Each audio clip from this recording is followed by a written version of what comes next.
ASP bodyguard তাকে তাৎক্ষণিকভাবে এত গুরুতর আঘাত করেছে, তার মাথার একদম ইন্টারনাল ইনজুরি হয়ে গেছে এবং স্কাল ভেঙে গেছে। এবং এই সিটি ইনে আমরা যখন নিয়ে আসলাম, তাৎক্ষণিকভাবে আইসিইউতে নেওয়া হয়েছিল এবং তারপর পরে সে এখানে ইন্তেকাল করেছে।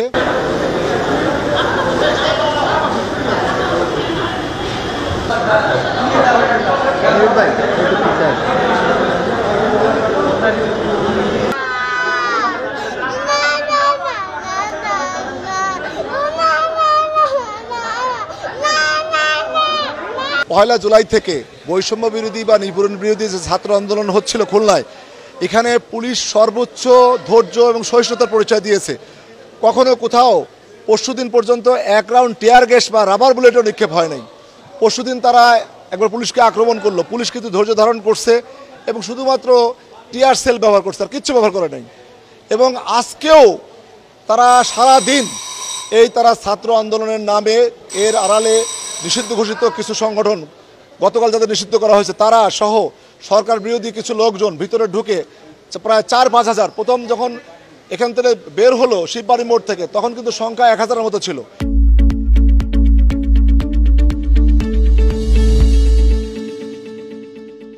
পরবর্তী সময় 0 পয়েন্টে যখন দেখা গেল, তখন ৪-৫ হাজার হয়ে গেল। এবং তারপরেও আমরা, আমাদের ঊর্ধ্বতন কর্মকর্তাদের নির্দেশ ছিল, সরকারের নির্দেশ ছিল, যেহেতু ছাত্ররা আছে, শিক্ষার্থীরা আছে, সর্বোচ্চ ধৈর্য এবং সহিষ্ণুতার পরিচয় দেওয়ার জন্য আমরা কিন্তু কোথাও টিয়ার সেল বা রাবার বুলেট নিক্ষেপ করিনি। যদিও আমাদের দিকে অস্ত্র তাক করে, এরকম ছবিও কিন্তু আমাদের কাছে আছে, অস্ত্র তাক করে গুলি করা হয়েছে, তারপরেও আমরা শুধুমাত্র ফাঁকা রাবার বুলেট আর টিয়ার সেল ছাড়া কিছু ব্যবহার করিনি। এরপরে সন্ধ্যার সময় যখন ফেরত যাচ্ছে তারা, তখন গল্লামারিতে আমাদের ফোর্সটা ছিল, এই ফোর্সের উপরে আকস্মিক তারা আক্রমণ করে তারা সেই 13-14-15 সালের মতো আমাদের এই ফোর্সকে, 15-20 জন ফোর্সকে পিটিয়ে গুরুতর আহত করে। এবং আমাদের এক ভাই কনস্টেবল সুমন, আমাদের এক এএসপি বডিগার্ড, তাকে তাৎক্ষণিকভাবে এত গুরুতর আঘাত করেছে, তার মাথার একদম ইন্টারনাল ইনজুরি হয়ে গেছে এবং স্কাল ভেঙে গেছে। এবং এই সিটি ইনে আমরা যখন নিয়ে আসলাম, তাৎক্ষণিকভাবে আইসিইউতে নেওয়া হয়েছিল এবং তারপর পরে সে এখানে ইন্তেকাল করেছে।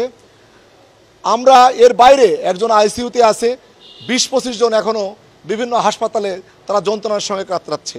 আমরা স্পষ্ট করে বলতে চাই যে আমরা এই যে বৈষম্য বা কোঠাবিরোধী আন্দোলনে সর্বোচ্চ ধৈর্যের যে পরিচয় দিলাম, আপনারা অনেকে বলছেন সংঘর্ষটা তো কোথায় না, আমরা যদি কাউকে আঘাত করতাম তাহলে সংঘর্ষ বলতে পারেন, তারাই তো আঘাত করলো, তাদের তো কেউ আঘাতপ্রাপ্ত হয় নাই। 2-1 জন টিয়ার সেলে চোখ জ্বলা ছাড়া আর কোনো রুগী কোথাও নাই। আমার এই 15-20 জন পুলিশ সদস্যকে নির্মমভাবে আহত করলো, আমার ভাইকে মেরে ফেললো, এবং মারণাস্ত্র সহ তারা আক্রমণ করলো। এর বিচার দেশবাসীর কাছে দিলাম, আপনাদের কাছে দিলাম।